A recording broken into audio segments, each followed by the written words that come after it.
The year is 1987, and American TV networks launch a number of short-lived shows, such as Starman, The Popcorn Kid, and Probe.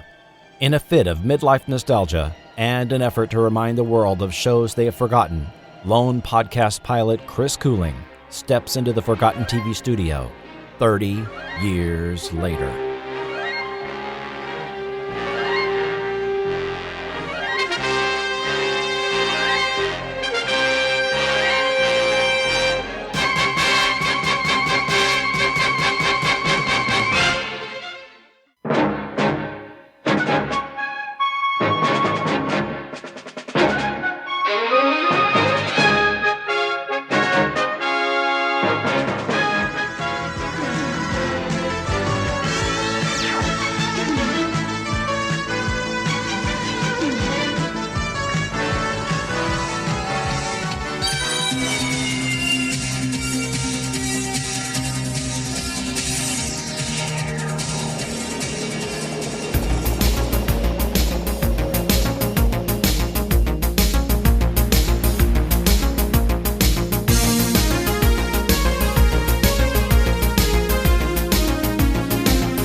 From well-remembered to obscure TV memories of the 70s and 80s, including short-lived TV shows and made-for-TV movies, this is Forgotten TV. Welcome to Forgotten TV. I am your host, Chris Cooling. Forgotten TV is an independent, listener-supported podcast with no advertising. You can support Forgotten TV through Patreon or PayPal and become a producer of the show. This episode of Forgotten TV was executive produced by Will Welton, Doc Pinko, and Robert. The DVD used was provided by listener Kenneth Taylor. Thanks to all for your support of Forgotten TV. The year was 1980. Gary Larson introduces America to the far side in newspapers nationwide. The mysterious Georgia Guidestones are erected in Elbert County, Georgia, which would become fodder for decades of conspiracy theories.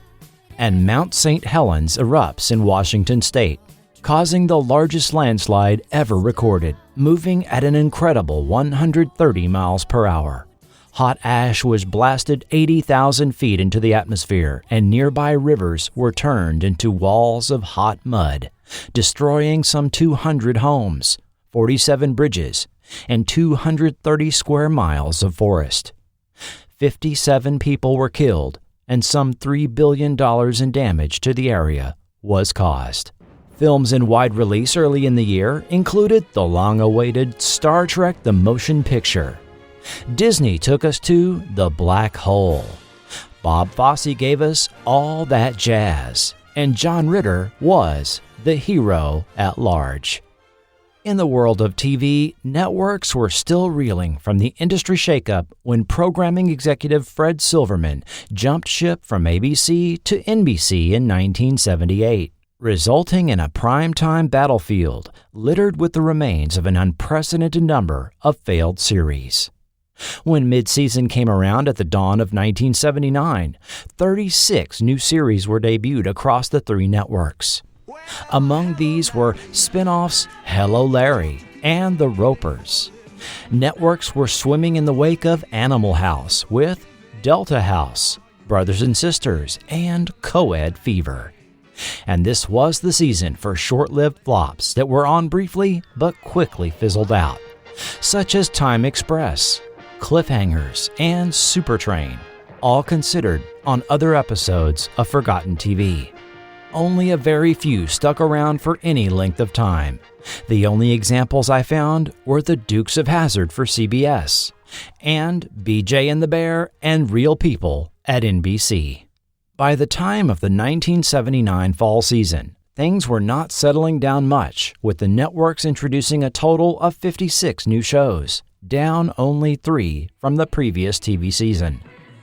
While ABC was still the one, and NBC was proud as a peacock, things were looking good for CBS. We're looking good here, looking good there, looking good everywhere. We're looking good. We're CBS. We're looking good here, looking good there, looking good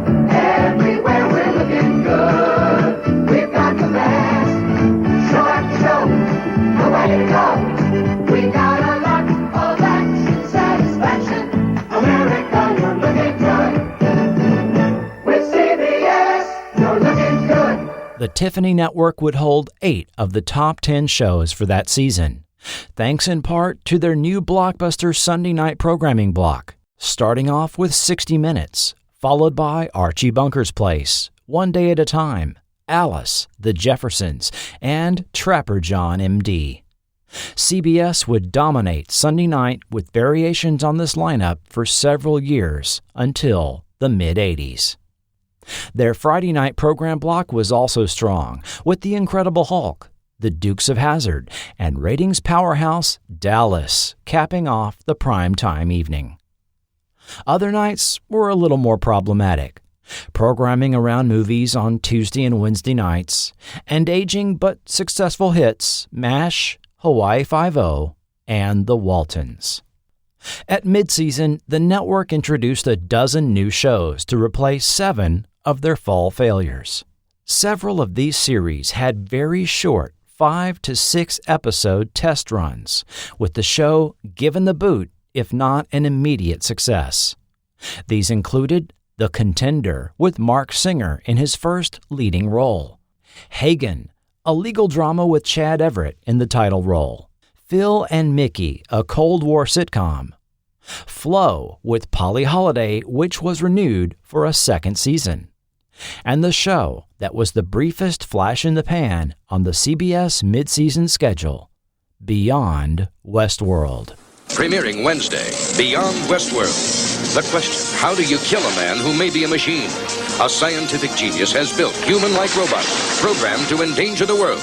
He's planted a robot on a nuclear sub. The mission, locate and destroy it. Watch Beyond Westworld, premiering Wednesday at 8, 7 Central. This was not a TV series concept pulled out of thin air, nor was it an original idea from the mind of series developer Lou Shaw. Westworld had been a successful movie franchise with 2 installments. The initial 1973 film grossed $16.5 million against its estimated $1.3 million budget. Written and directed by Michael Crichton, this was his first outing as a film director, and Crichton's story was an original concept conceived specifically for the film. His 1969 novel, The Andromeda Strain, had been adapted into a successful 1971 film for Universal. Crichton shopped his Westworld script to all major film studios, with only MGM willing to take a chance on the new director, provided he could shoot the film in 30 days for the aforementioned budget. What'll it be? Vodka martini on the rocks with a twist of lemon. Very dry, please. Just give him whiskey. He's new in town. What you're seeing isn't really happening. Richard Benjamin and James Brolin are cowboys. They're vacationers in a fantastic resort called Westworld. And Yul Brynner isn't a gunslinger. He's a robot. In fact, all of Westworld is peopled by robots. Kill him. Your move. Westworld, the ultimate resort, where for $1,000 a day you can live out every fantasy you ever had. Not now. Let me do it this time. And nothing can possibly go wrong. I'm shot. Go wrong. Draw. Go wrong. Oh, my God. Go wrong. Shut down. Shut down immediately. Westworld, a fantastic new movie by Michael Crichton, starring Yul Brynner, Richard Benjamin, and James Brolin. Westworld, you've never seen anything like it. Rated PG.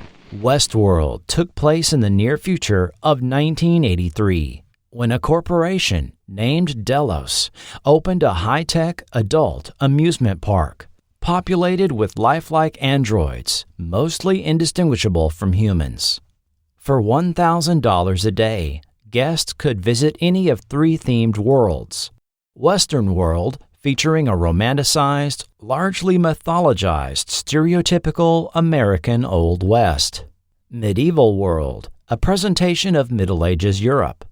And Roman World, where visitors could be immersed in the ancient Roman city of Pompeii. Pre-volcanic destruction, of course. Due to the high degree of realism of the androids, simply called robots in the film, guests could engage in sexual encounters, jousting, sword fights, and gunfights with them, with the battles ending in the death of the robot antagonists, while safety protocols were designed to prevent the human guests from coming to harm. When the robots begin experiencing breakdowns and system failures that spread across Delos from one world to the next like an infection, human guests everywhere must fend for themselves against murderous robots. And the two leads, played by James Brolin and the mustachioed Richard Benjamin, must face off against Yul Brynner's gunslinger robot for real, a duel which one of them will not survive. The concept of human-appearing robots, or androids, was not something totally new in 1973.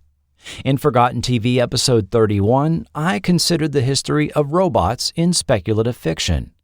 The first science fiction television program ever broadcast was RUR, or Rossum's Universal Robots, in 1938, an adaptation of the 1921 play by Karel Čapek. The image of Maria from the 1927 German Fritz Lang film Metropolis remains in our collective consciousness, as her design was an obvious influence on later robotic characters. The Twilight Zone had multiple appearances of human-looking androids, starting in 1959, and in 1964, so were both Robert Culp and Julie Newmar on The Outer Limits and My Living Doll, respectively. Although the Westworld film falls into the category of speculative or science fiction, Crichton didn't care for the film to be pigeonholed as such. I hate science fiction. I never wanted to be called a science fiction writer. Westworld is really about fantasies. Most of our fantasies are movie-generated.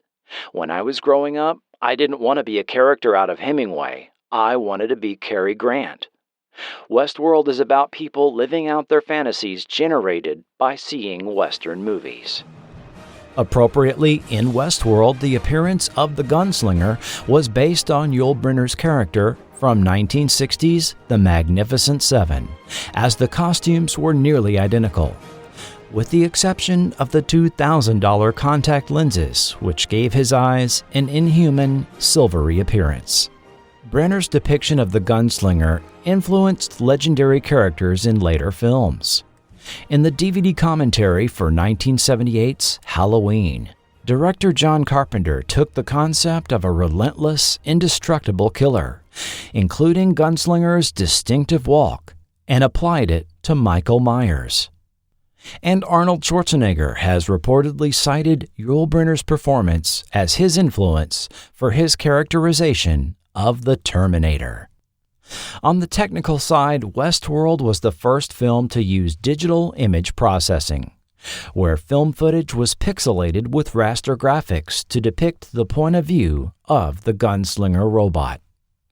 The concept of using this primitive form of CGI originated with Michael Crichton, who couldn't find a special effects house to even understand the effect he was looking for. I wanted to film the scenes and then manipulate the film with a computer. Such a process had never been used for motion picture films before, and none of the special effects houses even knew what we were talking about. None of the special effects houses had computers or were even thinking about them. All they could do were variations on photographic techniques. We went to the Jet Propulsion Laboratory in Pasadena. At least they knew what we were talking about. They could do it. They could process 2 minutes of movie film. It would take 9 months and cost $200,000. Since the entire film had to be finished and released in 6 months at a total cost of $1 million, we had to look elsewhere. Eventually, John Whitney Jr. agreed to undertake the job in 4 months for $20,000. Working long hours and nights with giant mainframes, John was able to process only a few seconds of film a week. Interestingly, some 40 years later, Whitney admitted he wasn't even sure exactly how he would accomplish the effect. I was playing a confidence game. We went through screening after screening for the people at Metro with scene-missing cards. We came within 2 weeks of having to cancel the release date. But the film indeed was released Wednesday, August 15th, in 5 upper Midwest states, Wisconsin, Illinois, Indiana, Michigan, and Ohio. The film then went into wide release November 21st, which is why you'll find 2 release dates for it online. The practical effects of Westworld were also outstanding, especially given the film's budget. In particular, the face removal scenes, which were light years ahead of what people had seen on the $6 Million Man. American Cinematographer magazine even did an entire issue on Westworld in November 1973, and Westworld was MGM's top-grossing movie of that year. Westworld was also the first film to depict the concept of a computer virus, although this was not specifically referred to as such. Although predicted as early as 1949, the first generally accepted computer virus had only been written just 2 years earlier in 1971, called the Creeper, which moved across mainframes over the ARPANET. Like most early computer viruses, it was not malicious, simply displaying the message, "I'm the Creeper, catch me if you can." In response, the first antivirus program called Reaper was written the following year to delete Creeper from infected machines. The 1970 science fiction novel The Scarred Man was likely the first representation of a computer virus, as well as antivirus software, in fiction. Westworld's depiction of a computer virus presented to audiences a decade before home computers even started to become common, and before microcomputers were even introduced to the average office, must have seemed like pure science fiction. Therefore, the concept was shown as something new and theoretical to the Delos scientists, which is understandable, as computer viruses did not become commonly mentioned in the mainstream media for another 15 years, when in 1988, several viruses made national news. That summer, the cyber AIDS virus spread out from local BBSs, infecting Apple machines on mainstream networks. In November, grad student Robert Morris Jr.'s Morris worm took advantage of buffer overruns and infected some 6,000 university and military computers. Morris then became the first to receive a felony conviction in the U.S. under the 1986 Computer Fraud and Abuse Act. And in December, the DOS-62 virus hit 80 Soviet computers at the USSR Academy of Sciences. Westworld aired on NBC in February 1976, using a slightly longer version featuring extended and deleted scenes. This is notable because this is the first example I find of a longer version of a film airing on TV using extended and deleted footage. This was again done later that same year for 1974's Earthquake. This airing was fortuitous, as a sequel to Westworld was being prepared by another studio. Future World would release to theaters late that July. Westworld was re-released to theaters that summer, where it ran as a double feature with Future World at various drive-ins across the country. Where Westworld stopped, Future World begins. Future World, offering fantasy, sensuality, and adventure. Complete satisfaction guaranteed. Entrance fee, $1,200 a day. Exit fee, your life. Peter Fonda, Blythe Danner, Arthur Hill, and Yul Brynner as the gunslinger in Future World. Rated PG, parental guidance suggested. In that 1976 sequel, starring Peter Fonda, Blythe Danner, and with Yul Brynner returning as the gunslinger, a pair of reporters are invited to examine and review the reopening Delos theme park, 2 years after the tragic events of the first film.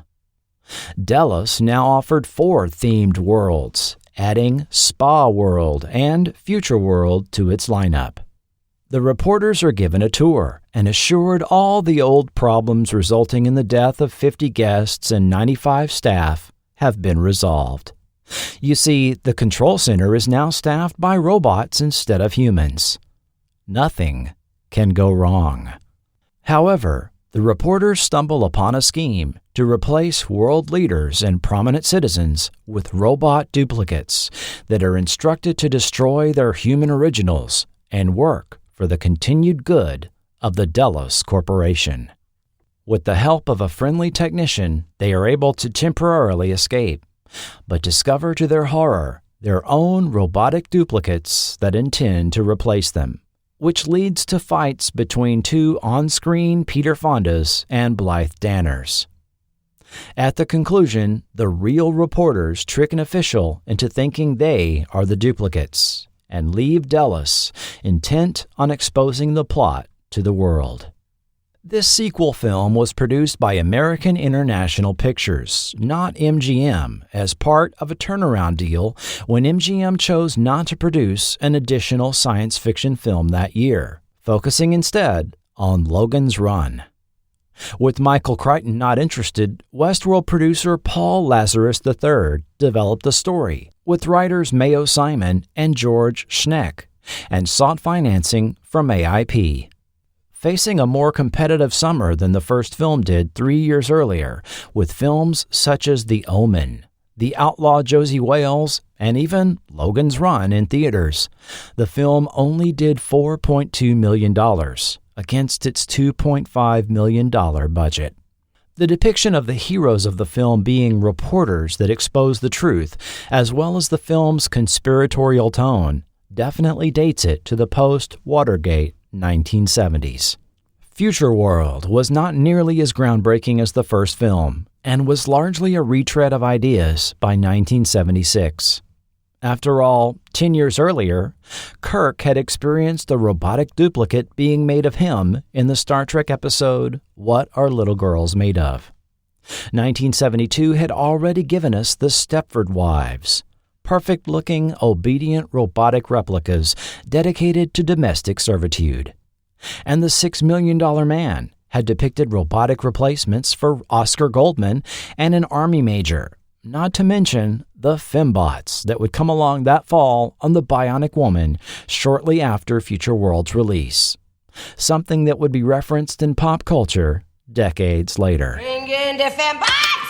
Still, just as Westworld broke ground by showing 2D computer imagery, Future World was the first film to show 3D computer-generated imagery, seen on a computer monitor in the form of a hand and face. However, these clips were not specifically animated for the film, but for short subjects already produced for the 1972 short A Computer-Animated Hand by Ed Catmull, and the 1974 DARPA-financed thesis film, Faces, by Fred Park. Catmull went on to be the co-founder of Pixar, and Park became a computer science academic and currently teaches at Texas A&M. A final bit of trivia regarding Future World. The rights to the film are now ironically owned by MGM, the same studio that chose not to produce the film. American International Pictures was sold to Filmways, which was later bought by Orion Pictures, which was acquired by MGM in 1997. However, the original Westworld film is now distributed by Warner Brothers. Now let's return to the world of TV in 1979. TV writer Lou Shaw had started in the medium in the late 1950s, writing such TV westerns as The Rebel, Wagon Train, and Have Gun Will Travel. He became a producer on McCloud in 1975 and had been the creator of NBC's popular Quincy M.E., successfully enlisting super producer Glenn Larson to sell that series concept to Universal in 1976. This time, he pitched the Beyond Westworld series directly to MGM, who then took it to CBS, who greenlit a pilot which CBS President William Paley reportedly loved. Shaw was then given a very short time to get series production underway. There is a lot more to the story than that, but let's save it for behind the scenes and take a look at the episodes of Beyond Westworld. Episode 1, Westworld Destroyed. As soon as the sub gets back to port and is fully armed with the nuclear missiles, I'll be ready to take my place among the great powers on Earth. He's got to be transmitting to a robot aboard that sub. The robot is absolutely perfect, undetectable. I think he's a robot. You do? I also think every man on this sub is. You are, and I'm not so sure about myself. Load the missile tube now. Destroy Delos. Oh, my God. A robot? Are you trying to tell me we wouldn't be able to know if a man were real or not? Let's face it, John, when push comes to shove, it's your wits against Quaid's machines.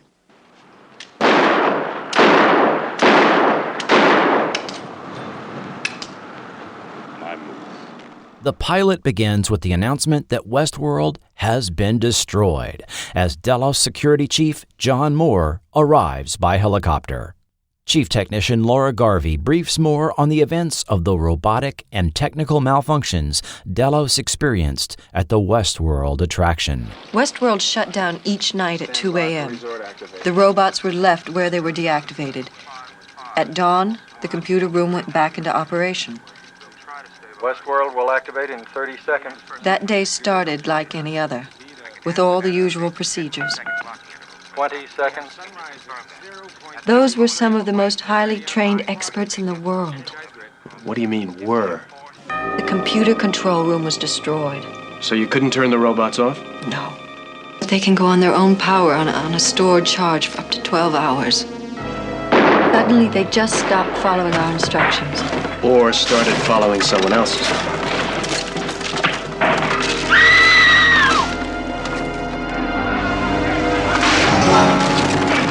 No idea who it might have been? Him. Professor Oppenheimer's assistant, Simon Quaid. Moore, Garvey, and Professor Joseph Oppenheimer, chief robot programmer for Delos, converge at Westworld to inspect the scene. Remotely, Simon Quaid commands first the gunfighter robot, then all remaining robots to reactivate and kill the three, who barely manage to escape via helicopter.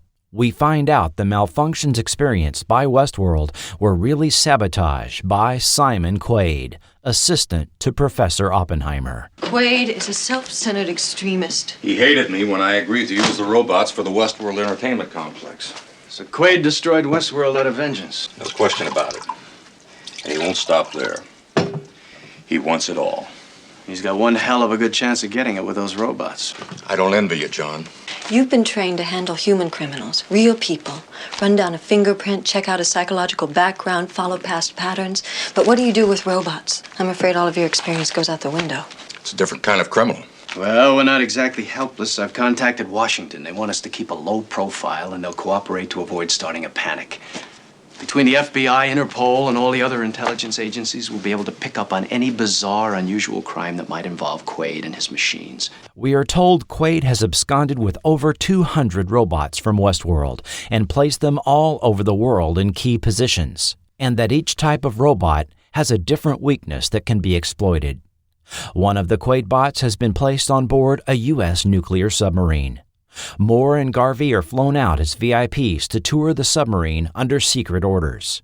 While there, they use a scanner to try to detect Quaid's communications and identify what crew member is the Quaid bot. When the sub is docked at port, Moore is abducted by Quaid and is nearly killed by one of Westworld's robot rattlesnakes. But not before Quaid monologues about his goals. A world free of war and hunger and sickness, where the ones in charge will make decisions without fear or hysteria, without emotions that can inhibit or influence their minds. A society free of all personal responsibilities and obligations. The world's values are obscene. Tell me one thing that money can't buy, and that includes countries, Mr. Moore. Perhaps not a big one like ours at first, but bite by bite. A foothold here, a stranglehold there. Tomorrow, the world. Well, at least the trains will run on time. Mussolini? You identify me with a dictator. The man was an egoholic. He required center stage, balconies, adoring throngs. I don't care if my name is ever known. Back at the sub, Moore discovers Quaid's immediate plan: launch a nuclear missile at Delos headquarters itself. Discovering the captain of the sub is the Quaid bot, Moore must stop it at any cost. Beyond Westworld's pilot episode premiered Wednesday, March 5, 1980, at 8, 7 Central, against Real People on NBC and a rerun of 8 is Enough on ABC. The airing placed 61 out of 64 shows in the weekly Nielsen ratings. John Moore was played by Jim McMullan. James Wainwright was Simon Quaid. William Jordan was Professor Joseph Oppenheimer, and Judith Chapman was Laura Garvey. We'll take a complete look at the cast in the next segment. Stuart Moss was Foley, Quaid's presumably human assistant, but there's no telling given the premise. He had guest starred in 2 episodes of Star Trek and had a recurring role on Hogan's Heroes. Dennis Holohan was the sub-captain and Quaidbot. He married Loretta Swit after guest starring on MASH. His primary vocation is that of attorney, which he had put on hold in the late 70s to pursue an acting career. Cassandra Peterson appeared as a Westworld dance hall girl in only her 3rd screen credit. For the rest of series episodes, she'd be seen in the opening credits. The following year, she auditioned against 200 other would-be horror hostesses for KHJ-TV in Los Angeles. What originally was going to be a revival of The Vampira Show became Elvira's Movie Macabre, as Peterson was allowed to develop the show based around her character. Episode notes. The pilot ignores the events of Future World altogether. Recall that film was produced by another studio, and focuses only on Westworld and does not mention the other worlds Delos had. This is hardly surprising for a 48-minute script. There's simply only so much airtime, and efficiency in script writing often calls for eliminating superfluous information. Also, mentioning the other worlds would only have complicated the story for viewers that didn't see the film. The story retells the events of Westworld in exposition while replaying some scenes from the film, while some new scenes were shot. It also ignores the ending of the film, unless there were 2 gunfighter robot models, which is entirely possible. However, instead of a computer virus-type malfunction as presented in the film, in the series, Westworld's malfunction was caused by Quaid. However, it is never explained how Quaid came to control the robots. While he seems to be able to control all the robots still left at Westworld, others, such as Jan at Delos HQ, played by actress Mo Lauren, is not controlled by Quaid. The story element of the robot's hand imperfection is also dropped. In the Westworld film, you could tell a robot by imperfectly designed palms of their hands. Since that would likely be too easy of a giveaway for a weekly series that depended on not knowing who was a robot, this was not carried over from the film. The robot point of view does make an appearance here, and it would be carried over to series episodes. Instead of the expensive computer-generated effect from the film, a simple red filter effect is used, with a screen full of sets of alphanumeric code superimposed over the footage, while a dot matrix printer sound is played. In the pilot, when Quaid interrogates Moore, he brings up a key plot issue that would plague the series. Moore defeated the gunslinger by sheer chance, pushing him into a watering trough, and his weakness happened to be water. This would be typical of how the robots would be defeated in episodes, as the characters would not be carrying firearms or any kind of weapons, defeating the robots with whatever is handy, a fire extinguisher, a letter opener, or exposed electrical wiring, undoubtedly a result of being scheduled for the first hour of the prime time evening, the hour of 8, 7 Central. The Family Hour had been established in 1975 by the FCC, but the policy was done away with in 1977 after it was overturned in court.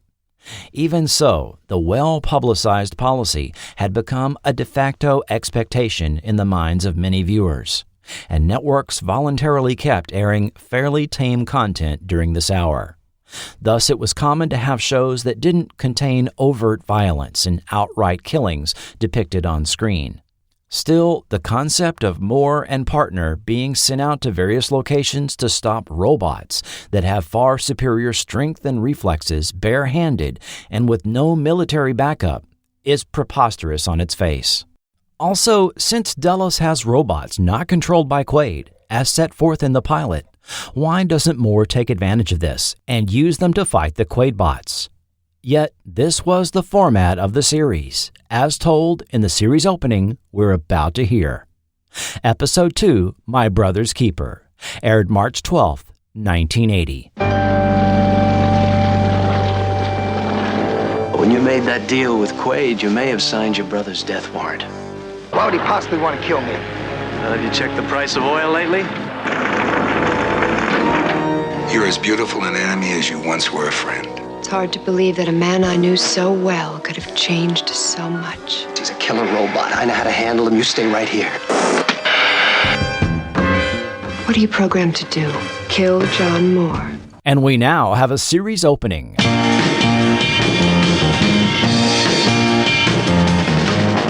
It began with Westworld. 3, 2, 1, activate now.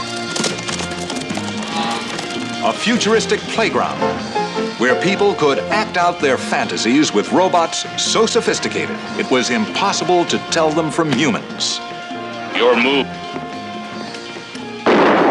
Suddenly, the robots changed, turned into the deadly servants of their creator, Simon Quaid, who took them beyond Westworld. I have an impregnable army of loyal and unquestioning troops. I've placed robots all over the world. He wants it all. He has one heck of a good chance of getting it with those robots. Delos, builders of Westworld, must stop Quaid. Assigned is Security Chief John Moore and Special Agent Pam Williams. Let's face it, John, it's your wits against Quaid's machines.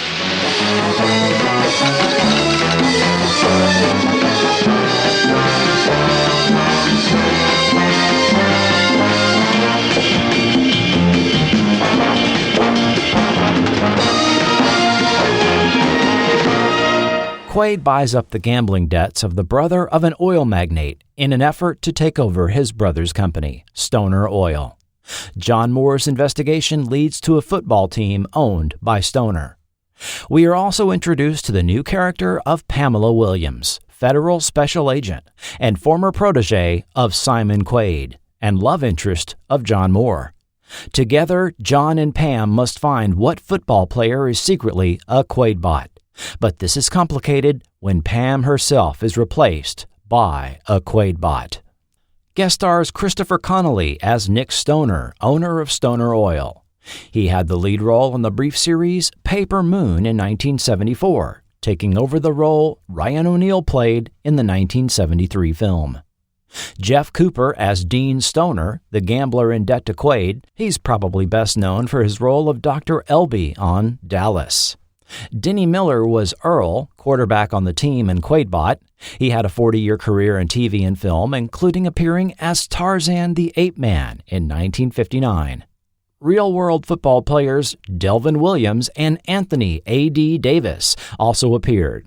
Williams played for the San Francisco 49ers, the Miami Dolphins, and the Green Bay Packers in 8 NFL seasons from 1974 to 1981. Davis, a running back, has played for multiple football leagues and teams Tampa Bay Buccaneers, Houston Oilers, and LA Rams. The episode introduces Connie Selleca in third billing as new character Agent Pamela Williams. Immediately, the trope of robot replacement is used on the Pam character, but it lasts all of 2.5 minutes as Robot Pam takes a dive off the ledge of a sports stadium. A word about the opening segment. A pair of lines makes it into the opening from the pilot, but McMullan's line was re-recorded. You'll note the hell was changed to heck, likely the network not wanting to have that mild profanity in the actual series opening, leading off what many viewers still considered to be the family hour. Screenwriter Lorraine Dupree, who was writing episodes for nighttime drama Dallas that same year, said they were allowed 1 bastard and 2 dams per episode, and that was for a 10 p.m. show. Surely, producers didn't want to burn through an allotted hell right in the opening segment. The script completion for this episode was dated January 28th, which indicates about a 6-week lead time from filming to air date. This episode came in 65 out of 69 shows in the weekly Nielsen ratings, tying with NBC's much-maligned variety show Pink Lady, now more widely known as Pink Lady and Jeff.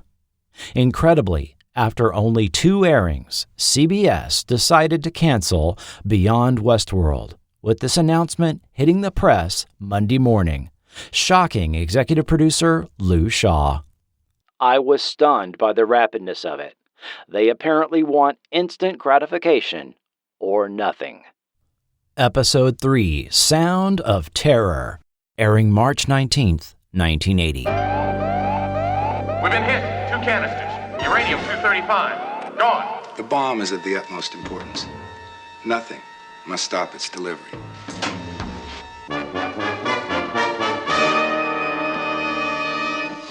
I've seen people electrocuted before. He didn't strike me as any different than any other human being. Wait, human? Of course he was human. What was he supposed to be? Stop! We have to find out which member of your group is a robot and where he's hiding a nuclear bomb. What do you think you're doing? He knows exactly what he's doing. He's the bomb.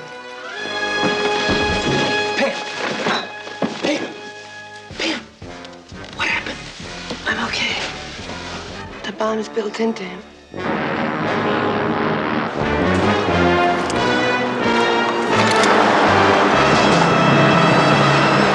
In order to construct an atomic weapon, ostensibly for a foreign government, Quaid steals uranium from a nuclear power plant under cover of a rock concert protest of the plant. Meanwhile, Moore and Williams pose as PR managers to attempt to identify which rock band member is a Quaidbot, now armed with an atomic bomb. Special guest star Renee Auberjonois was Power, enthusiastic rock and roller and keyboardist of the band. Auberjonois was well known for everything from the 1970 film MASH to Star Trek Deep Space Nine and Benson. Ronnie Blakely was Ruth Avery, lead singer of the band Power and Ruth in this episode, and whom we hear singing several times. She is known for her portrayal of the fictional country superstar Barbara Jean in 1975's Nashville, for which she was even nominated for an Academy Award for Best Supporting Actress. Dirk Blocker was band member Mace and a Quaidbot. Dirk is the son of actor Dan Blocker, well known from Bonanza. Dirk got started acting as a teenager as a contract player for Universal, and one of his first roles was that of Abel McKay on Little House on the Prairie. Blocker has had a 47-year acting career and now appears as Detective Hitchcock on Brooklyn Nine-Nine. This was the final aired episode, finishing dead last in the weekly ratings in 69th place.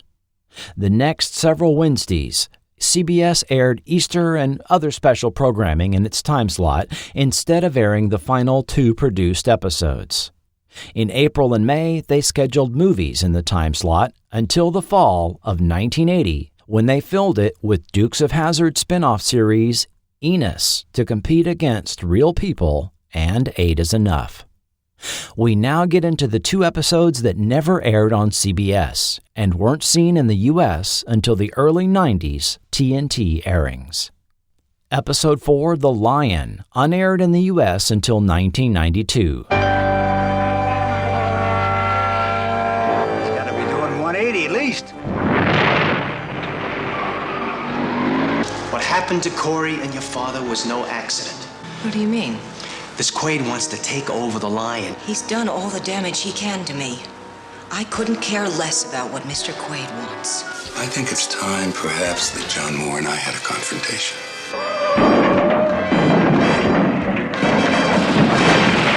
When a race car driver friend of John is paralyzed, the team discovers Delos electronics in the debris of his race car. The Delos team must work with a small automotive company to complete their experimental gasohol engine, find out which employee is a Quaidbot, as well as expose Quaid's plan. A few very recognizable faces in this one. Michael Cole as race car driver Corey Burns. He's best known for his lead role of Pete Cochran on the Mod Squad.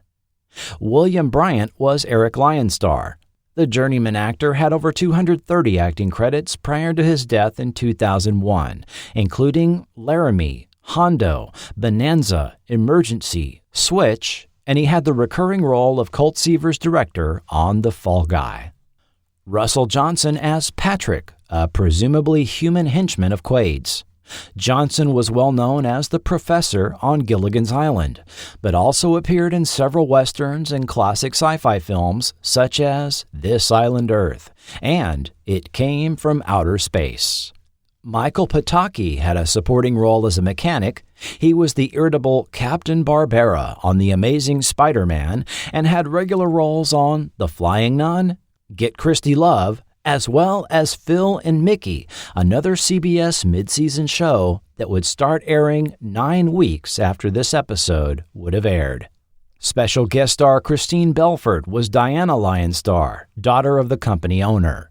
She was a prolific TV actor in the 70s and 80s and is recognizable for her appearances on Banachek, Barnaby Jones, Battlestar Galactica, and I recognize her most as Baroness von Gunther from Wonder Woman. Now, although this is listed in online episode guides as Episode 4, and it is in that order on the DVD set, this seems to have been the final episode filmed, making it really Episode 5, with the show cancellation news taking place late in or at the end of episode production. If IMDb trivia is to be believed, following the location shoot at a racetrack near Lake Peru, just west of Santa Clarita, the cast and crew showed up for work the following day at the soundstage where they were told of the show's cancellation. No filming was done that day, and an impromptu wrap party was held instead.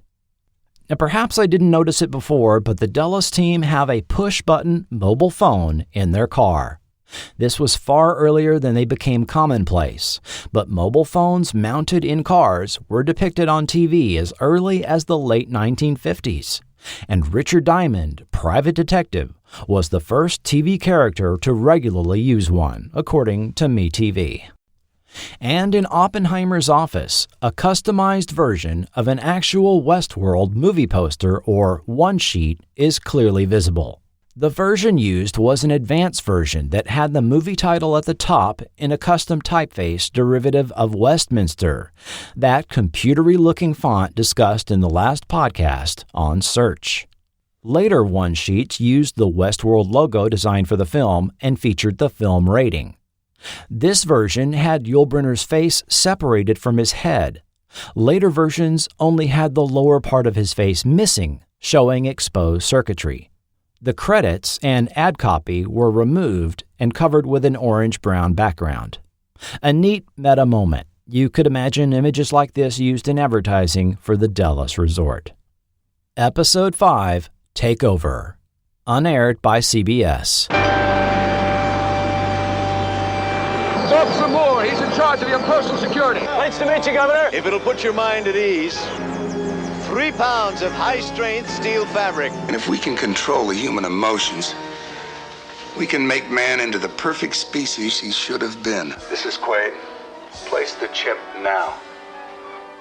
It's the ultimate expression of technology. A human robot. Hey, look out! Quaid has developed the technology of implanting a computer chip into the brain of human targets to control them, bypassing the need to replace them with Quaidbots. And this new procedure gets a test run. Unaware of this new threat, John poses as a uniformed police officer to root out the Quaidbot that has already infiltrated a local police department. But Quaid's sights are on more than controlling local police as he aims to assassinate a California gubernatorial candidate, ensuring his Quaidbot wins the election. A lot of names in this one, taken in credit order. Monty Markham as the police captain. He was Mr. Deeds in the 1969 series Mr. Deeds Goes to Town, and was the new Perry Mason in the early 70s. He also played the police captain on Baywatch. Julie Summers, likely best known for her regular role on Matlock. Harry Rhodes as a police commander, a regular on Daktari, The Streets of San Francisco, and Most Wanted. He sadly died in 1992 at age 59. Martin Kove, best known for playing Kreese on the Karate Kid franchise. Special guest star Robert Alda as the Governor, known for Guys and Dolls on Broadway and over 100 TV and film roles, including regular roles on Supertrain and Days of Our Lives. He was the father of actor Alan Alda. And George Takei as Dr. Marcus, a Quaidbot. Oh my. This was clearly the best episode since the pilot, as we finally get to a plot with real stakes, instead of wasting time with football teams and car races, replacing a prominent politician with the potential of reaching the White House itself. The character of Quaid's new assistant of Patrick, played by Russell Johnson, is introduced and is given much more to do than in The Lion, which makes sense since this was likely the fourth episode filmed as we just examined. Quaid and Patrick have a number of scenes as they revel in this new scheme, and they have pretty good chemistry together. However, some questions are left hanging, such as, is the general public now supposed to be aware of the Quaidbots since they saw their governor revealed to be a robot and destroyed on live TV? Is there a state governmental crisis now that it is presumed the real governor has been killed by Quaid, as indicated in the final lines of dialogue? Is there mass panic at the thought that any government official or prominent person could secretly be a robot? This episode had a lot of potential for setting the stage for some interesting directions being examined. But this was 80s episodic TV, and the episode ends with a joke and a freeze frame, and things returning to the status quo. Still, writers Greenberg, Solomon, and Dinalo delivered a relatively great script, as well as keeping details from Westworld such as the silver-eyed glaze of the gunslinger in the series applied when any Quaidbot is forcefully deactivated. A detail left out of Sound of Terror and The Lion due to the Quaidbots being utterly destroyed in those episodes. It's a real shame this one didn't air earlier, or at all. Beyond Westworld will continue. Beyond Westworld. Sponsored by Crest. Fighting cavities is the whole idea behind Crest.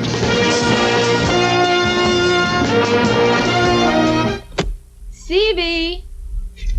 Okay, Rocket Boy, off with the space helmet. Aw, Mom. Kids, my little Space King's brushy habits are out of this world. I have the same worry about my Adam's teeth, and I can't watch them around the clock. That's why we use Crest.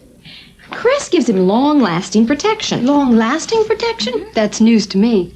Crest has Fluoristan. With regular brushing, the Fluoristan protection stays active in his teeth. It doesn't rinse out, so it helps fight cavities around the clock. You sure are sold on Crest. You would be, too, if your family got the great checkups we do. I can see my next mission is to buy some Crest. Crest keeps on protecting long after you stop brushing.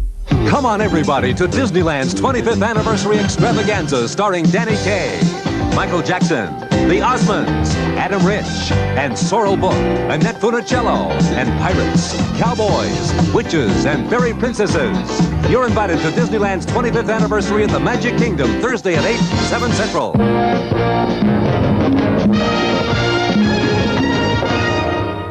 Behind the scenes. Beyond Westworld was a Lou Shaw production in association with MGM Television, with interiors filmed on soundstages at their Culver City studios. Series developer and executive producer Lou Shaw had been a TV writer starting in the late 1950s.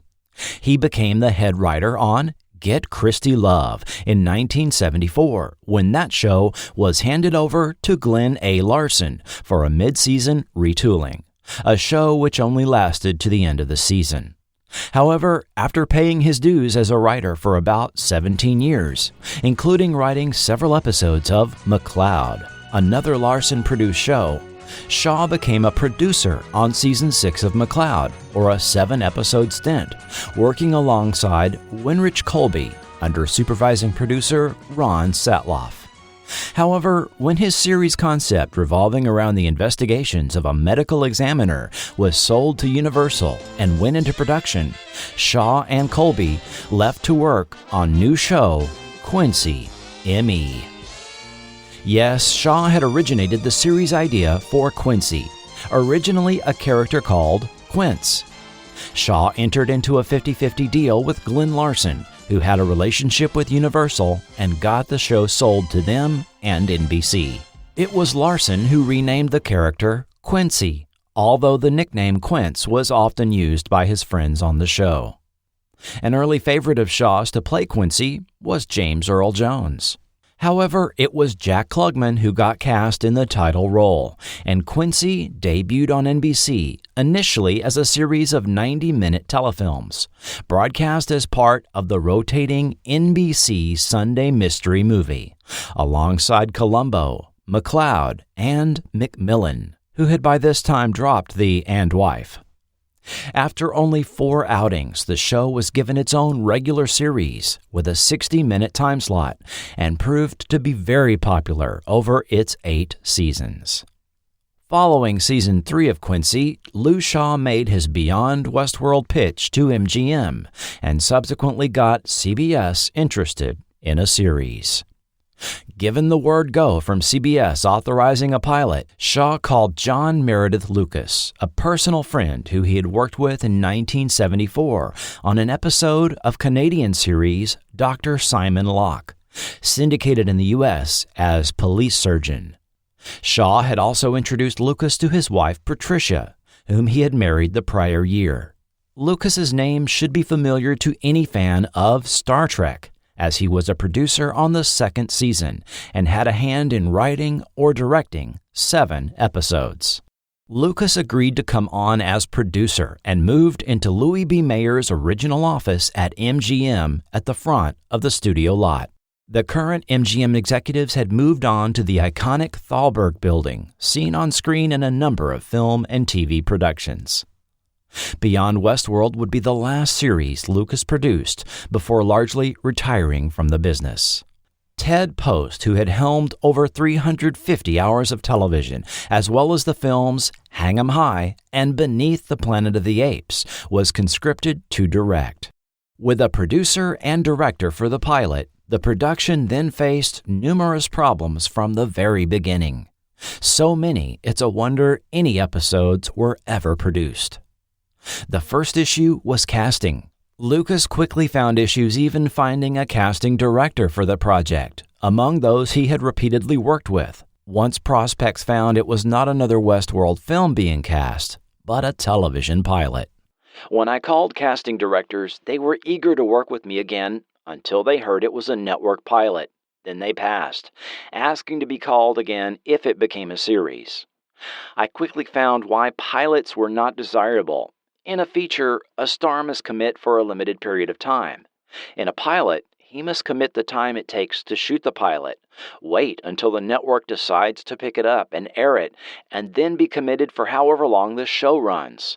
It is clearly not easy to get named stars for such a questionable venture. When Edward Bloom was brought on to cast the pilot, producers, the studio, and the network all disagreed on who should be cast. According to Lucas, this resulted in no name actors being cast on the series.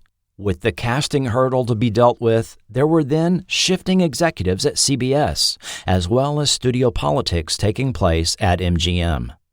The initial CBS executive in charge of development Lou Shaw had worked with, Robert Silberling, who had liked the original pilot script very much, had been removed from this position following the disastrous start CBS was having out of the gate for the 1979 fall season.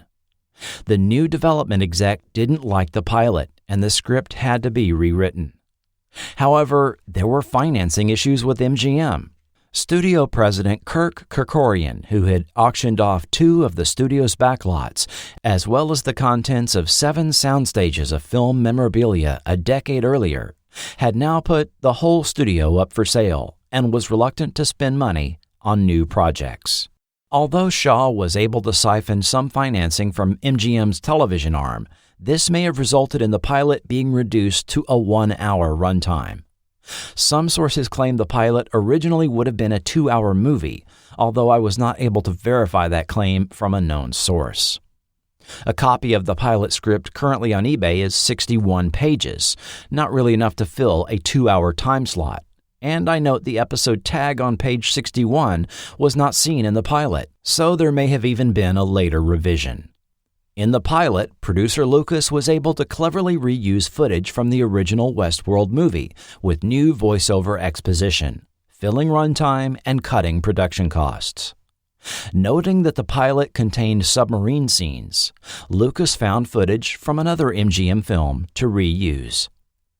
The script had extensive submarine sequences. Shooting the exteriors would have added immeasurably to the budget, but I found that MGM owned a feature called Ice Station Zebra, which had footage of a helicopter landing a man on a submarine. There were also various shots of the sub submerging and surfacing. I ran the picture, selected the shots we could use, and integrated them with footage we would shoot. It was a big saving. The completed pilot was screened for network and studio executives, and CBS president William Paley reportedly loved it. But incredibly, CBS playing musical chairs with executives meant Robert Silberling was now head of programming, who had liked the original pilot script prior to the changes that were made, but not the one shown at the screening. Even so, a mid-season series was greenlit in December for 5 additional episodes, making for a 6-episode test run, giving the team only 2 weeks to scramble into production. Shaw brought on 2 writers he had used on Quincy as story editors for the series, Steve Greenberg and Aubrey Solomon, who are credited with writing the unaired episode Takeover. I found several quotes from Solomon regarding working on Beyond Westworld. Noting the hectic production schedule, he said it was changing every 5 minutes, and the high cost of production meant that MGM was constantly involved with the scripts for financial reasons. I don't think any of our stories were excessive for budgetary areas, but because of the special effects and the action, there were constant changes and requests for cuts and slim downs in terms of action. Aubrey Solomon also has the inside scoop on what Lou Shaw was like to work with as a producer, having worked with him extensively on Quincy. Lou is a funny kind of producer because he'll spend 3 weeks trying to get Act 1 right, and then you'll have 2 days to figure out the other 3 acts. So a large part of our time is spent working on that first act. Yes, the series seemed hastily produced because it was. Concepts, themes, and interesting societal implications that could have been developed in a world where anyone could have been replaced with a robot went unrealized in favor of standard 80s chase show fare. After it got going, the show played much like the late 60s show The Invaders, where human-looking aliens were pursued from one location to another, only the concept had been much better done on that series. Well, we heard producer Lucas's comments on casting, so let's go ahead and take a look at the cast we ended up with. Jim McMullan was cast as John Moore, Chief of Security for Delos Corporation. The actor got his start by being signed as a contract player for Universal in the early 60s. He then appeared in a slew of TV westerns and medical dramas. In 1974, he was cast as the lead in the series Chopper 1. Following that short-lived series, he spent the next 5 years again as a day player guest actor. He was 43 by the time of casting on Beyond Westworld, and reading between the lines from several accounts, he may not have been anyone's first choice for series lead. In his younger days, he played a frontiersman on Daniel Boone and a competitive skier alongside Robert Redford in Downhill Racer. But his mature appearance here with feathered hairdo seemed, at least to me, more like that of a talk show host instead of man of action series lead. However, McMullan was bullish on the series concept, having previously worked with Michael Crichton. I loved the idea. Michael Crichton and I worked on his first movie for television that he directed, Pursuit. and a film he wrote right after that called Extreme Close-Up. Now, Michael had nothing to do with Beyond Westworld. He just gave them the rights to do it and then stepped away. Following Beyond Westworld, Jim McMullan appeared on Whiz Kids as Richie's father, Don Adler, and became known for a recurring role on Dallas as Senator Dowling. He has since died in 2019 at age 82. James Wainwright was Simon Quaid, Delos scientist gone renegade. Wainwright had started acting in one-shot appearances on F Troop, Bonanza, and Gunsmoke in the 1960s. In 1972, he was cast in his own series on ABC, Jigsaw, playing Police Lieutenant Frank Dane, assigned to investigate missing persons cases. The series was short-lived and lasted only 7 episodes. Wainwright then took a light workload for the next few years, tooling around the coast of Mexico, fishing for sailfish and marlin, taking occasional one-off TV roles. Following his appearances on the miniseries A Woman Called Moses and the TV movie Undercover with the KKK, he was offered the role of Simon Quaid. I decided to do Westworld on the basis of Quaid. Never in the some 280 roles I've done has there ever been this kind of character. It's difficult to unlimber a character in only 48 minutes, but that's the challenge I enjoy, to make him a villain and still maintain the audience appeal.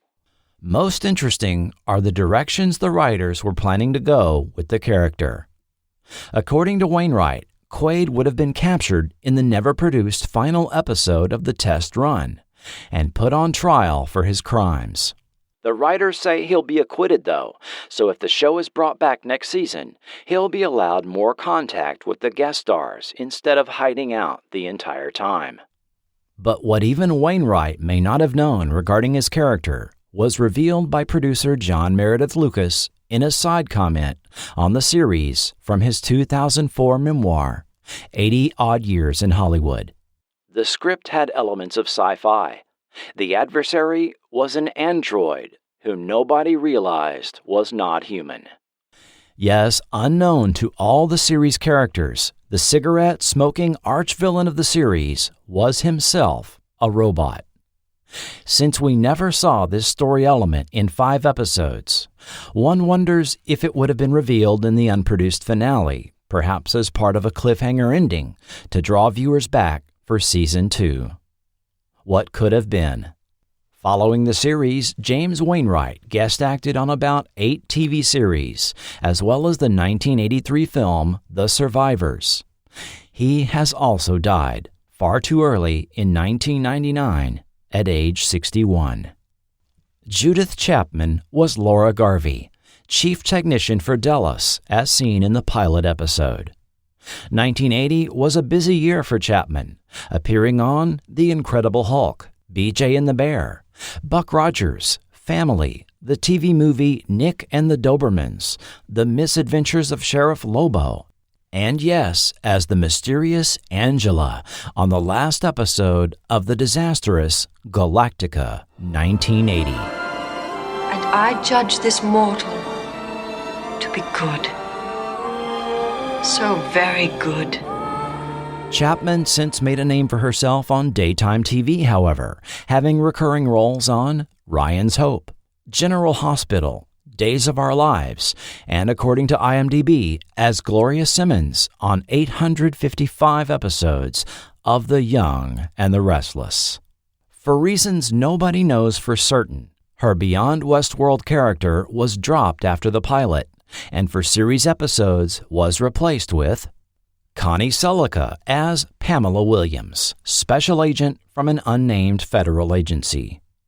For the series opening, producers had Selleca re-record Judith Chapman's lines from the pilot. Let's face it, John, it's your wits against Quaid's machines. Selleca's character as a federal agent teamed with Moore's character of Delos security chief did make more sense than 2 Delos employees trotting around the country with no oversight. Although we don't know for certain the full circumstances regarding the recasting of the female lead, I reached out to both Selleca and Chapman, but unfortunately got no response. In his book, producer John Meredith Lucas gives us an idea of what may have happened.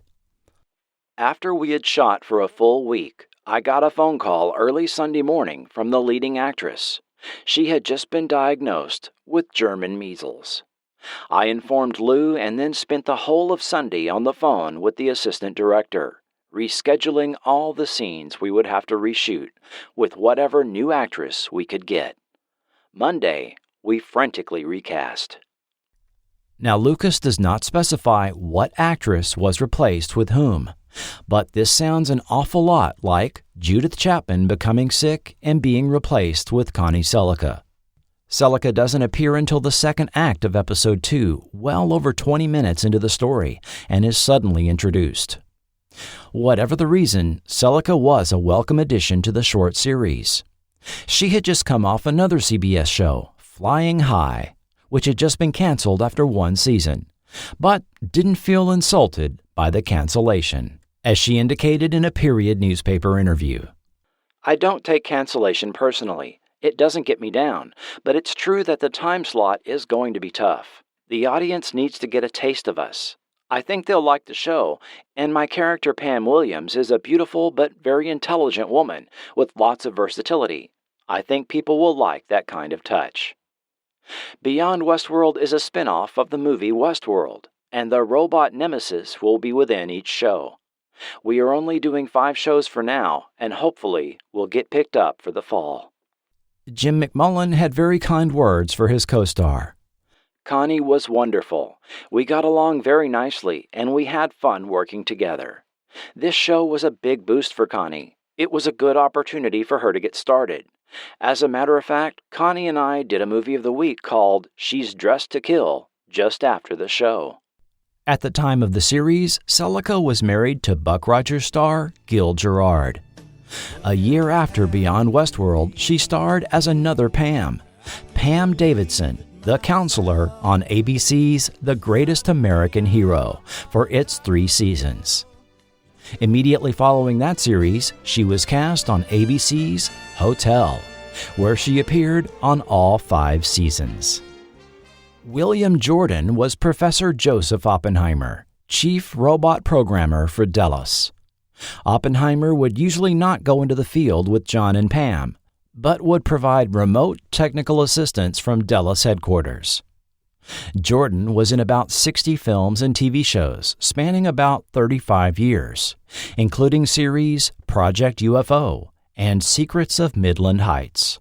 The character's name of Oppenheimer is a callback to the actor who played the unnamed chief supervisor in the original Westworld film, Alan Oppenheimer. Creator Lou Shaw was also very likely making a reference to J. Robert Oppenheimer, one of the people credited with being the father of the atomic bomb, for his involvement in the Manhattan Project. Observing firsthand the first atomic bomb detonation in 1945, Oppenheimer later quoted the ancient Hindu Sanskrit Bhagavad Gita. "Now I am become death, the destroyer of worlds." Like McMullan, Jordan, following the series, spoke well of his co-stars in this 1996 quote. Connie was just getting started. She was a very sweet, bright, able actress. She was a real delight. She's still a very pleasant person. Jim I still see regularly. We're still good friends. I run into him every month or so. We've worked together on other projects, so it's not like it was the only one. It was kind of like a family here sometimes, and not just because of the series. It's like when you go out for different interviews and projects and you are similar in age, qualities, naturally you run into that person reading the same part. Severin Darden was Foley, Quaid's driver and assistant in series episodes.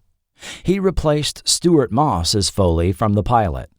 A TV and film actor since 1961, Darden appeared in supporting and guest roles on well over 100 projects, including 2 Planet of the Apes films, and in yet another extremely short CBS series in 1987 called Take 5. Darden died in 1995 at age 65. Anne McCurry was Roberta, Quaid's primary robot assistant. She used the Anne McCurry name until 1985, when she started using her real name, Nancy Harewood. She had married actor Dorian Harewood in 1979. Beyond Westworld was her only regular series role. Now how about someone not listed in the credits? Rita Eggleston was Connie Selleca's stunt double. She was one of the few women in the stunt business at a time where there was only about 15 members in the Stunt Women's Association. She doubled for Lindsay Wagner on The Bionic Woman, as well as on The Fall Guy and the TV movie The Two Worlds of Ginny Logan. She also worked on The Incredible Hulk, Cliffhangers, Wonder Woman, Charlie's Angels, as well as films Tron and Blade Runner. Eggleston had been inspired by now legendary stuntwoman Jeannie Epper when at 22 she saw Epper being interviewed on television. Attending Occidental College, she played intercollegiate sports and trained in judo. She then found a stunt school run by Paul Stater, who taught her to apply her judo knowledge to fighting on camera. Fighting is one thing, stunt fighting is another. Back then, it was mainly for guys, but Paul taught us how to throw a punch and make it look real. Working graveyard shifts at 7-Eleven, she hunted for stunt jobs during the day. After doubling for Linda Lovelace, now appearing in legit films following her pornographic debut, Rita landed a gig on The $6 Million Man, doubling for Lindsay Wagner. This led to work on new series, The Bionic Woman. Doubling superheroes was mainly running and jumping, leaping tall buildings in a single bound, falling frontward and backward. Yes, one of the key stunts performed on shows like Bionic Woman and Wonder Woman was the backward high fall. This is where the stunt person stands at the top of a building, back facing out, and jumping off the edge while looking up. This is then played backwards in editing, giving the illusion the hero is jumping from the ground to the top of the building. The falls were usually done no higher than 35 to 40 feet. Rita's work on Beyond Westworld seemed to be mainly on episode 2, where the robot version of Connie Selleca's character took a tumble off the ledge of a sports stadium onto the bleachers below. The 5 episodes of Beyond Westworld were helmed by 5 different directors. The aforementioned Ted Post did the pilot. Remaining episodes were directed by Rod Holcomb, previously working on Battlestar Galactica. He then worked on several episodes of The Greatest American Hero, including the pilot. Paul Stanley, who started directing television in the mid-1950s and whose credits include The Outer Limits, Mission Impossible, Medical Center, and Hawaii Five-0. Jack Starrett, who was both an actor and director that made a name for himself with low-budget drive-in exploitation films of the 1970s, such as The Losers, Cleopatra Jones, and Race with the Devil. And the legendary Don Weiss, known for The Patty Duke Show, It Takes a Thief, Ironside, Kolchak the Night Stalker, MASH, Remington Steele, and some 130 other titles. In his 2004 book, producer John Meredith Lucas had interesting comments about Lou Shaw's writing on Beyond Westworld. Lou had a unique technique of writing. He called in his 6-year-old daughter and told her the story. If she could understand it, that's how it was written. This is not to denigrate Lou's writing or the intelligence of audiences, but it does address the audience's attention span. I previously mentioned Aubrey Solomon and Steve Greenberg were the story editors on the series. They teamed with Gregory S. Dinallo for their episode Takeover. He wrote episodes of The $6 Million Man, The Amazing Spider-Man, and Knight Rider. Howard Dimsdale, writer of My Brother's Keeper, has an interesting story. He wrote movie screenplays in the 1940s and 50s until he was blacklisted during the McCarthy era and forced to then write for television in secret under the name Arthur Dales. His work includes Zane Grey Theater, Ben Casey, Planet of the Apes, Medical Center, and Quincy. He eventually became a respected writing teacher at the American Film Institute in Los Angeles, where he taught and mentored two students, Frank Spotnitz and John Scheiben, both of whom were later writers and producers on The X-Files and The Lone Gunman series. Howard Dimmesdale died in 1991 at 77. Martin Roth, writer of Sound of Terror, was known for his work on McHale's Navy, My Favorite Martian, I Dream of Jeannie, Arc 2, and The Dukes of Hazzard. David Caron, Roth's co-writer on The Lion, wrote for a lot of animated shows, G.I. Joe, Dennis the Menace, Super Mario Brothers, and was a story editor on Season 4 of Star Trek The Next Generation. Star Jim McMullan commented on the series' writing. The pilot was a well-written script, and in this genre, you need good scripts that are well thought out and will intrigue the audience and are tricky and will go in different directions. The pilot had that. They waited and finally got an okay from the network to go ahead with it. Then on short notice, they had to come up with all these scripts, and they were not very good. They got worse as they went along because they were in a real hurry to deliver them. It's such a shame, and that's why the series fell. Indeed, the pilot script had been completed and delivered to MGM and CBS in early June of 1979, with production on the series not starting until December, as we've covered. You may notice another familiar face in the credits, that of Fred Freiberger, who was brought on as producer for the final 2 unseen episodes. Freiberger is well known for having produced the 3rd season of Star Trek, for which he is somewhat unfairly castigated. He then produced the jazzed-up 2nd season of Space 1999 in 1976, which had a substantially different tone and feel than did the 1st season, something extremely noticeable to even the most casual viewer of that series. Some of his creative choices have been widely criticized, even during the production. At one point, Space 1999 director Ray Austin, in reaction to a particularly maligned episode featuring a sentient rock formation, reportedly had a large rock delivered to the producer's office one morning with the attached note, "I name this rock Freiberger." He then went on to run the final season of The $6 Million Man.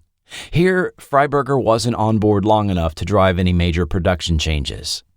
The only quote I found from Fred regarding Beyond Westworld was 2 words: impossible concept. Freiberger's next project immediately following Beyond Westworld was to be Space Station Starburst for the 1981 fall season on CBS. Projected as a Saturday morning show, this proposed live-action series would have chronicled the first manned space station in Earth orbit. The show would have had realistic production values, with background information supplied by NASA. The show obviously didn't sell, as I can find absolutely no information on it. Leonard B. Kaufman was another producer brought on late to the show. His previous work included the incredibly short run of Time Express, Hawaii Five-0, and The Life and Times of Grizzly Adams, for which he also wrote episodes. The serviceable generic 80s action music theme was by George Romanis. He also composed the theme music for The Feather and Father Gang in 1976 and Helltown with Robert Blake in 1985. He scored episode music for series like Movin' On and Medical Center, and his last known work was the episode Too Short a Season for Star Trek The Next Generation.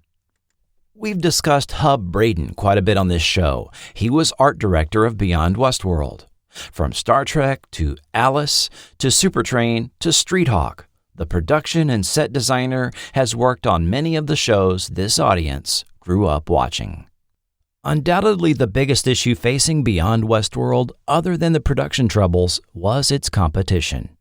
Scheduled Wednesday nights at 8, 7 Central against 2 very popular shows, ABC's 8 is Enough and NBC's Real People, the show faced a nearly insurmountable hurdle. Starting in 1977, 8 is Enough was an Emmy Award-winning comedy drama featuring the Bradford clan, a somewhat fictionalized version of newspaper columnist Tom Braden's real-life family.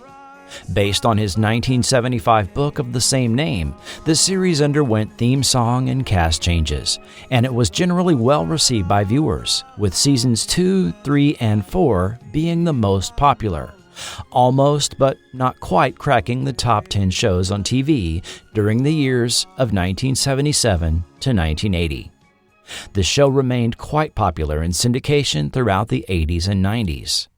And there is a little bit of irony that 8 is Enough, starring Dick Van Patten, who appeared in the original Westworld film, is at least partially responsible for killing Beyond Westworld.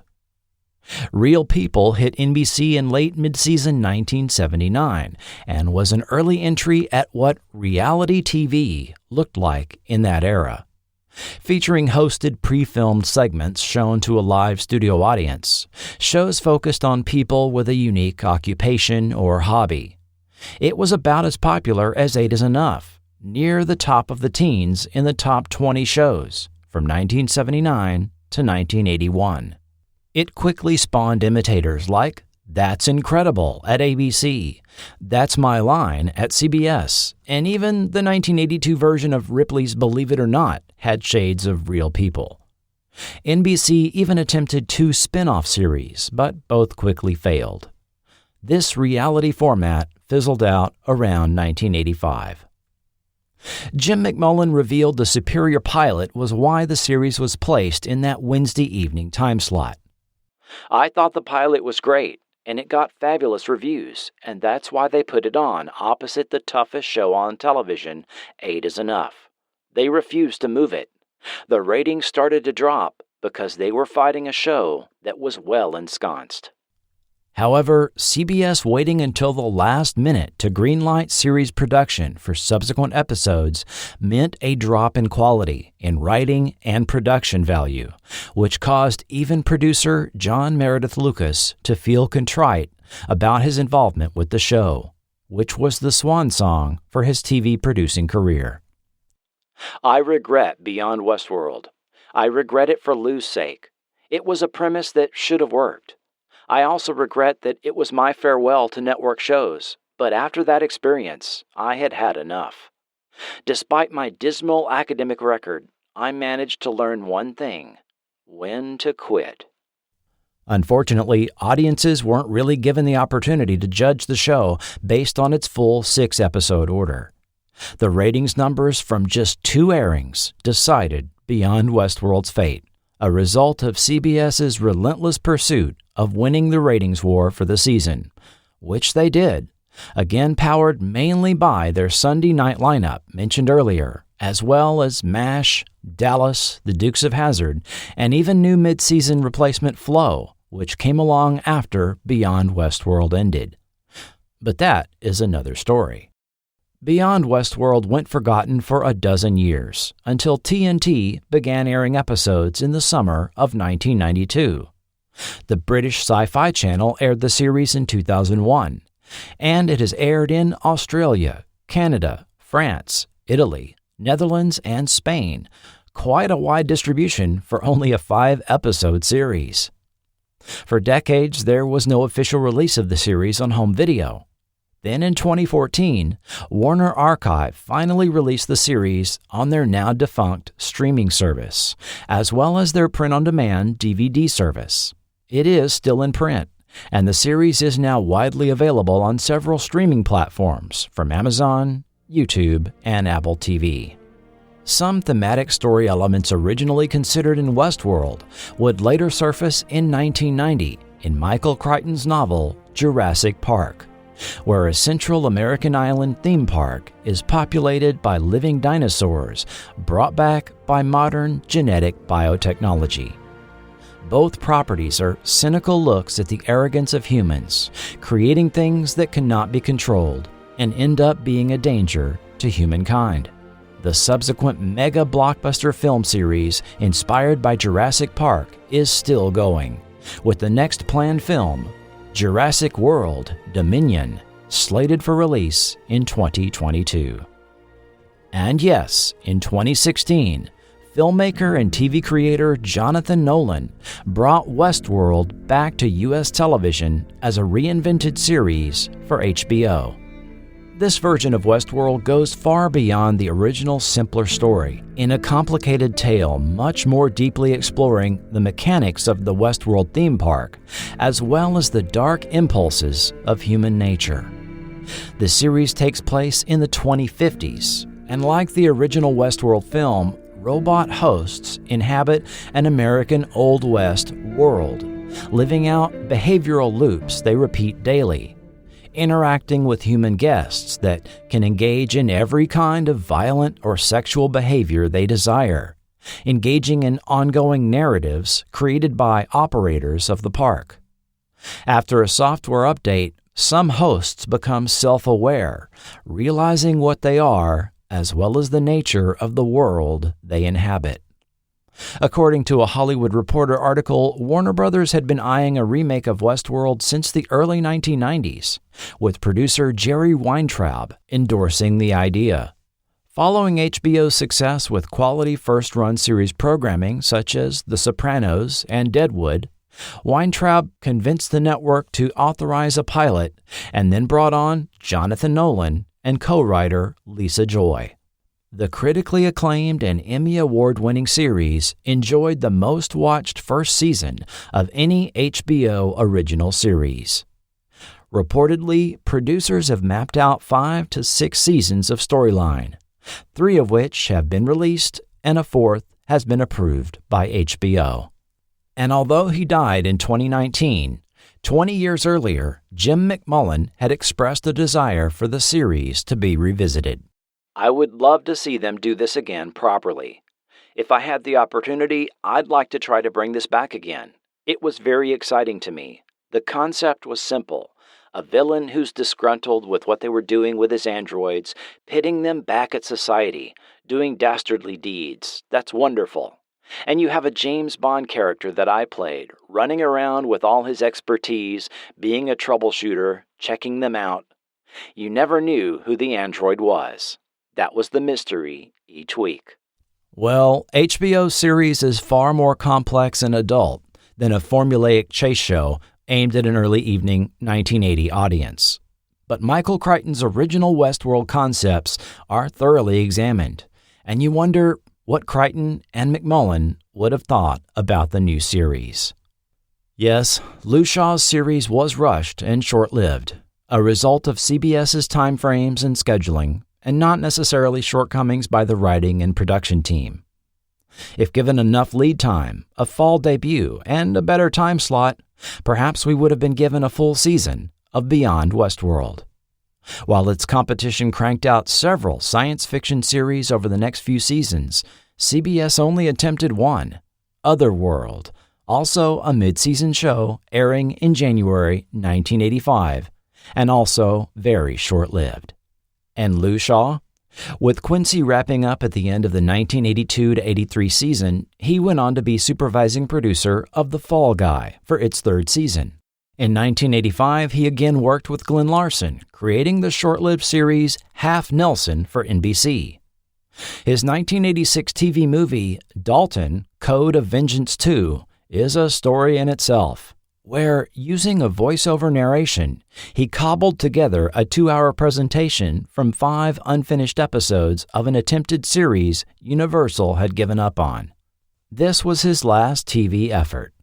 Following this, Lou Shaw, known by many in the industry as one of the fastest writers in television, faded into a quiet retirement following his 30-year Hollywood career. Today, through the magic of DVD, online streaming, worldwide syndication, and nostalgia TV networks, many of his over 300 hours of television are still enjoyed by the public all over the world.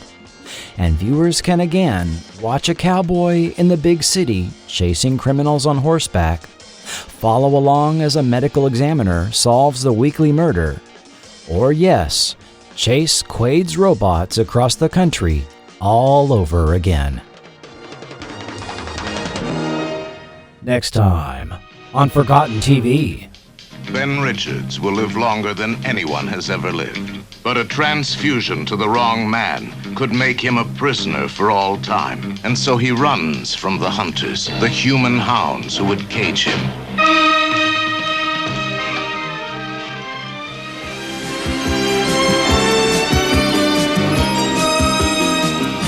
Here on Earth, the prince is known as Matthew Starr.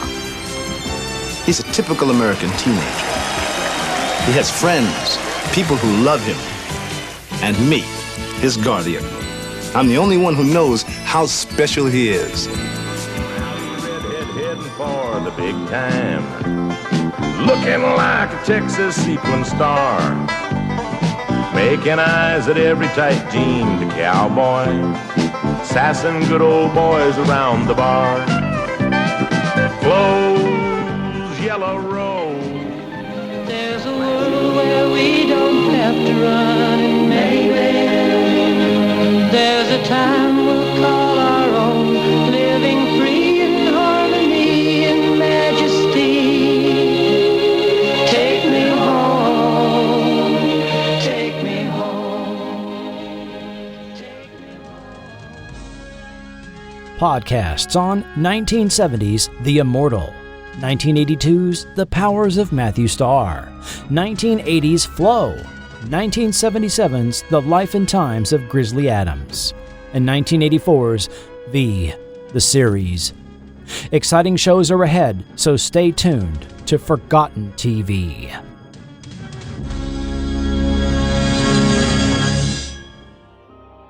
You can support Forgotten TV on Patreon or PayPal and gain access to exclusive content posted, which includes Forgotten TV Supplemental, over 20 podcasts in addition to the ones in the main feed, which include documentaries on ABC and the Still the One era, the untold real story of the video rental industry, and the impact of Graham Doerr's original science fiction story, The Outer Limit. This episode of Forgotten TV was executive produced by Will Welton, Doc Pinko, and Robert, with producers Julio Capa, Rich Kunkel, Mark Hadley, K.L. Young, Ralph Caracio, and Ron. And of course, thanks to all who support at the $1 and $2 levels. Forgotten TV is not affiliated with or authorized by CBS, MGM-UA, Warner Brothers, or any production company or network involved in the making of any TV show or film mentioned in this podcast. Links to Amazon are affiliate, and as an Amazon associate, Forgotten TV earns royalties from qualifying purchases made. Beyond Westworld is the copyright and property of MGM-UA Television, Warner Brothers Home Entertainment, and possibly additional rights holders. Other series mentioned are the property of their respective copyright holders, and no infringement is intended. Any audio clips included are for the purposes of review, commentary, and criticism only, and are not intended to infringe. This podcast is copyright 2021 Forgotten TV Media. The views and opinions expressed by guests and quoted sources are their own and may not reflect the opinion of Forgotten TV Media, its sponsors, or patrons. This podcast is intended for entertainment purposes only. Information presented is based on a combination of first-hand personal accounts, period news media, books, and website articles. All reasonable effort has been made to fact-check the information presented. However, Forgotten TV Media cannot guarantee the accuracy of every detail included and makes no representations or warranties for the content in this podcast and cannot be held liable for errors or omissions. And I'd like to thank the following YouTube channels for making some of the audio possible: David Gideon, Apotheon SAK, Rare Stuffs, AD Productions Limited, Movie and Video Game TV Spots, Midas Fury, Test Channel Number 1, The Rap Sheet, Warner Archive, Jerry Anderson, and HBO. Sources of quotes and background information not given directly to Forgotten TV were obtained from the following sources: the books Storytellers to the Nation, A History of American Television Writing by Tom Stemple, 80 Odd Years in Hollywood, Memoir of a Career in Film and Television by John Meredith Lucas. Science Fiction Television Series, 1959 to 1989, by Mark Phillips and Frank Garcia. Stunt Women, The Untold Hollywood Story by Molly Gregory.